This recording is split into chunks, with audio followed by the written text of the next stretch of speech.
નમસ્કાર. ક્યારે કોઈ સાવ સામાન્ય લાગતી વાતને અચાનક ભયંકર અંધાધૂંધીમાં ફેરવાતા જોઈ છે? આજે આપણે એવા જ એક ગુજરાતી કોમેડી વિડીયોની ઊંડાણપૂર્વક વાત કરવાના છીએ. આપણે જાણીશું કે કેવી રીતે એક ગામડાની નાનકડી સભામાં થતી દલીલો આપણને કુટુંબ, શ્રદ્ધા અને આપણા સમાજ વિશેની મોટી સચ્ચાઈઓ બતાવી શકે છે. બસ આ એક જ ડાયલોગથી આખી વાતનો મિજાજ સેટ થઈ જાય છે. એક તરફ ડર અને બીજી તરફ હસવું. અહીંથી જ સંઘર્ષ અને કોમેડીની શરૂઆત થાય છે અને આપણે સીધા જ વાર્તાના કેન્દ્રમાં પહોંચી જઈએ છીએ. તો સવાલ એ છે કે જ્યારે શ્રદ્ધા, કુટુંબની અંદરના ડખ્ખા અને પૈસાની ચિંતા આ બધું એક સાથે ભેગું થાય ત્યારે શું પરિણામ આવે? આ કોઈ સામાન્ય ઝઘડો નથી, પણ આપણા બધાના સ્વભાવનું એકદમ જીવંત પ્રતિબિંબ છે. તો વાર્તા શરૂ થાય છે એક ગામડામાં, જ્યાં બધા લોકો એક પવિત્ર કાર્યક્રમનું આયોજન કરવા ભેગા થયા છે. પણ સાચું કહું તો બહુ જ જલ્દી આયોજન તો બાજુ પર જ રહી જાય છે અને શરૂ થાય છે અસલી ખેલ, એટલે કે માણસોના સ્વભાવનો ખેલ. એક મિનિટ આગળ વધતા પહેલાં એ સમજવું જરૂરી છે કે રમેલ એટલે શું? જુઓ, આ ખાલી કોઈ ફંક્શન નથી, આ તો શ્રદ્ધા, પરંપરા અને આખા સમાજને જોડતો એક મોટો ઉત્સવ છે. અને એટલે જ આ આખી ચર્ચા આટલી ગંભીર અને સાથે સાથે રમૂજી બની જાય છે. ચલો હવે મળીએ આ નાટકના મુખ્ય પાત્રોને. એક તરફ છે યજમાન, જેમને બધું બરાબર પાર પાડવું છે. બીજા છે ભુવાજી, જે માતાજીનો સંદેશો લાવે છે. પછી છે વાઘુજી, જેમને કોઈ વાત ગળે જ નથી ઉતરતી. અને હા, નવી પેઢીના છોકરાઓ અને શાંતિ કરાવવાવાળા વડીલો પણ છે. આ બધા ભેગા મળીને જે ખીચડી પકાવે છે એ જ તો કોમેડી છે. સારું, તો હવે આવીએ પહેલા મોટા ઝઘડા પર. મુદ્દો બહુ સીધો સાદો છે કે ભાઈ રમેલ ક્યારે રાખવી, પણ અહીંયા ટ્વિસ્ટ એ છે કે આ કોઈ સામાન્ય મીટિંગ નથી. અહીંયા તો નિર્ણય લેનાર છે ખુદ માતાજી. આ સવાલ જ બધી ગડબડનું મૂળ છે, કારણ કે એક તરફ છે અતૂટ શ્રદ્ધા અને બીજી તરફ છે રોજિંદા જીવનની વાસ્તવિકતાઓ. અને આ બંને વચ્ચે જે ખેંચતાણ થાય છે ત્યાંથી જ તો હસવાની શરૂઆત થાય છે. અને પછી ભુવાજી માતાજીનો હુકમ સંભળાવે છે કે ભાઈ 27 તારીખ ફાઇનલ છે, વાત પૂરી. પણ શું ખરેખર?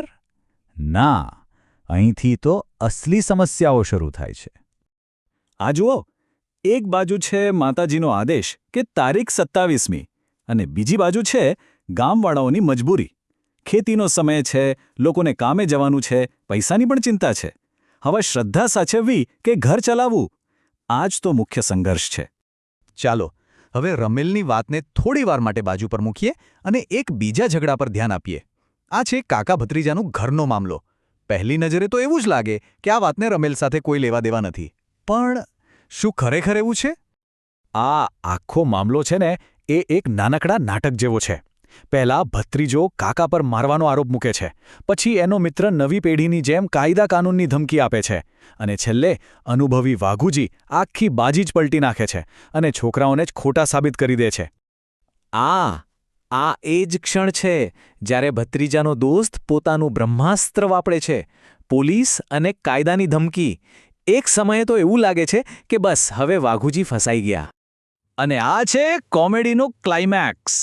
જેવો કાકા વાઘુજીએ થોડોક અવાજ ઊંચો કર્યો, ભત્રીજાની બધી હોશિયારી અને બહાદુરી ગાયબ. તરત જ ફરી ગયો કે એ તો હું નહોતો બોલતો. બધી હવા નીકળી ગઈ. અત્યાર સુધી કદાચ એવું લાગતું હશે કે આ બે ઝઘડા અલગ અલગ ચાલી રહ્યા છે, બરાબર?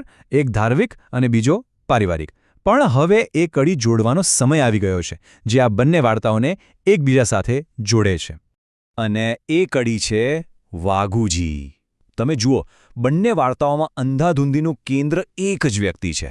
રમેલના પ્લાનિંગમાં પણ એ જ દલીલ કરે છે, તારીખ અને પૈસા પર સવાલ ઉઠાવે છે, અને ઘરના ઝઘડામાં પણ એ જ સેન્ટરમાં છે. ટૂંકમાં આખી કોમેડીનો એન્જિન તો વાઘુજી જ છે. વાર્તાઓમાં આવા પાત્રોને ડિસરપ્ટર કહેવાય છે. મતલબ કે જેનું કામ જ છે દરેક સારી વાતમાં ટાંગ અડાડવી અને બધું ઊંધું ચત્તું કરી નાખવું. વાઘુજીની ભૂમિકા જે છે કે દરેક યોજનાને પડકારે, અને એમના આ સ્વભાવને કારણે જ તણાવ અને હાસ્ય બંને પેદા થાય છે. તો આ બધી માથાકૂટ અને હસાહસ પાછળનો અસલી મતલબ શું છે? ચાલો હવે આ નાની નાની વાતોમાંથી બહાર આવીને એ જોઈએ કે આ આખી ઘટના આપણને એક સમાજ તરીકે આપણા વિશે શું શીખવે છે. જો આ ઝઘડાઓ આપણને ઘણું બધું શીખવે છે.